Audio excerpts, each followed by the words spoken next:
If you have ever been betrayed by a best friend, abandoned by a girlfriend, or just double-crossed by someone you loved, this video is for you.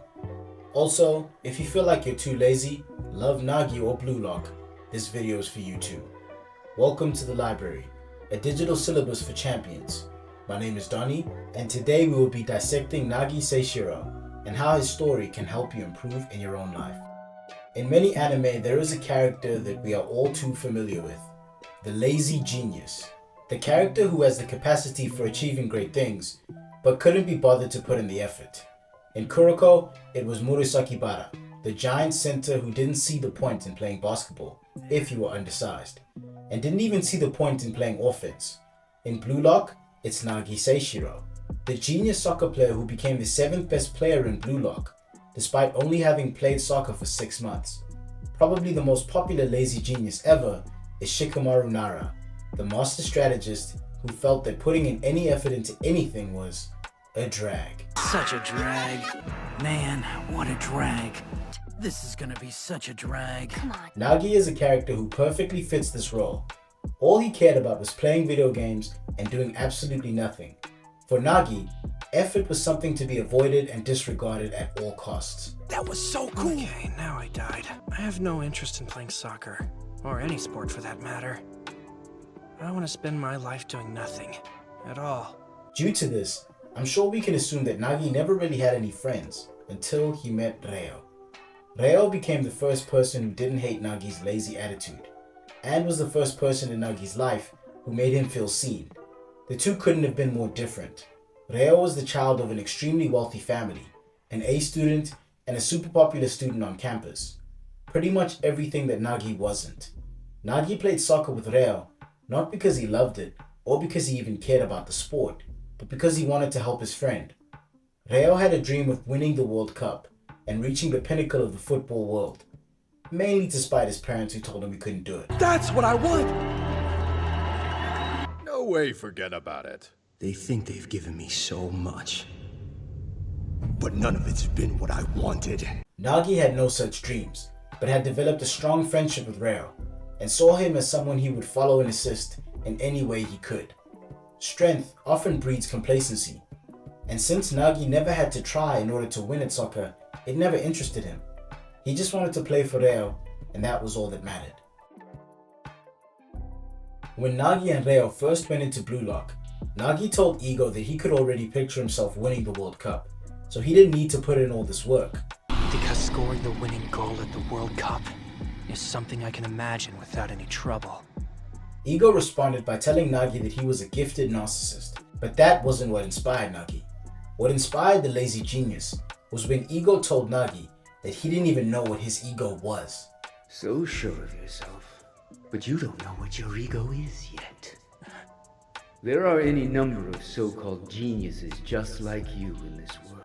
I think besides going to help Reo, Nagi went into Blue Lock because he wanted to figure out what ego meant. When he played against Team Z in the first selection, and saw how hard Isugi played, and as a result, how hard he played, he finally began to understand.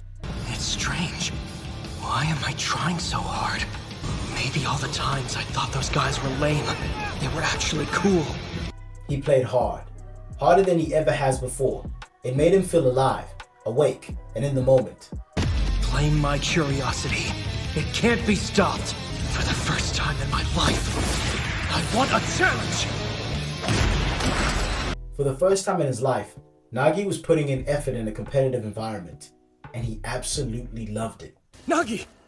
Are you? You know what?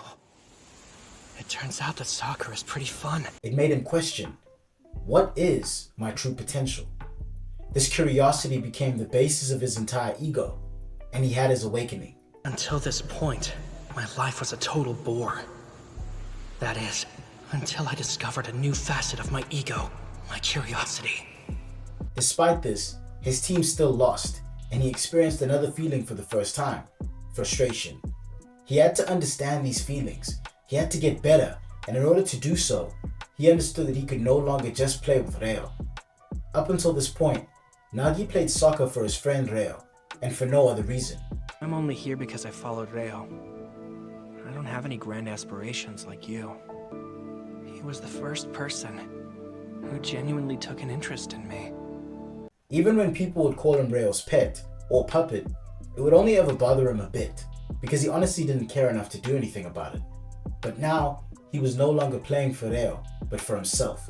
He was willing to do anything to achieve his true potential, including betraying his best friend. When Rayo and Nagi first entered Blue Lock, Nagi told Rayo that there might be better players than him in the camp, and he wouldn't hold it against Rayo if Rayo wanted to play with them instead of him. Hey, you know, there could be guys here who are better than I am. Wouldn't you prefer to team up with them? Please, we're in this together. I would never do that to you. Well, I wouldn't mind if you did. But right before they entered Blue Lock, Nagi made Rayo promise that they would stay together no matter what. Fine, but promise me one thing. Stay with me until the end. Ironically, Nagi ended up breaking that promise and teaming up with Isugi and Bachira over Rayo in the 3v3 game. He put his ego before his friendship and his potential before his feelings. What are you talking about, Nagi? Think straight. You're teaming up with me, not those guys. Have you gone crazy? You can't do this. Now, if you're still watching at this point, you might as well like and subscribe. But you're probably wondering what this has to do with you being betrayed. Well, have you ever been a Rayo? Someone who was abandoned by a person who made a promise that you and them would stick together to the end. If that's you, I know this might hurt your feelings, but I'm here to tell you that it's your fault that happened. See, Rayo and Nagi promised each other that they would stay together, but the basis for the entire friendship was very clear. They wanted to be the best in the world. Funny enough, it was Rayo who wanted to be the best in the world. Nagi didn't care about it at all until his awakening. So Nagi choosing to play with Isugi instead of Rayo was the right move. Nagi did what was best for his ego. You need to understand that the person who abandoned you, whether it was a best friend or a girlfriend, did so because it was what was best for them. Yes, what they did was selfish and cruel, but was it really wrong? You were holding them back, hindering them from reaching their true potential. You probably know this because chances are their life became much better once they left you in the dust, and you've just been too bitter to admit it. Understand this, my friend. Life is a meritocracy. Life is Blue Lock. Everyone is trying to get better and live better, and if you're not pulling your weight, most people will leave you behind. Rayo, I appreciate that you taught me how to play the game. We'll still become the best in the world. I'm certain about that. Would you want to stay around people that prevent you from reaching your full potential? So why should people stay by your side? Now, am I saying that all relationships are this transactional? No. You definitely should have friends that will stick with you no matter what. I know that I do. But when it comes to achieving things like a great lifestyle, a lot of money, or a happy relationship, and yes, a relationship is something that you earn, you cannot ever allow yourself to take things personally. Thing is, we played them and lost. They frustrated me, and that's not something I've ever experienced before. I want to understand it better. If that girl had stayed with you, she would have been miserable. If that friend had stayed with you, he would have never reached his true potential. So if you truly loved either of them, yes, I know it hurts, but in the end, you should be happy for them. Instead of becoming bitter and hating Nagi for abandoning him, Rayo should have acknowledged that Nagi had outgrown him. Up until this point, Rayo saw Nagi as his possession and even made Nagi call him boss, and he called Nagi his little treasure. He had become comfortable with their dynamic and wasn't trying to actively get better. Nagi did what was best for his ego and his development as a player, and I suggest you do the same in your own life. And if along the way someone outgrows you and leaves you, admit that it's your fault and ask yourself, am I going to get bitter or am I going to get better? I want to understand it better. Because now, I want to give this my all.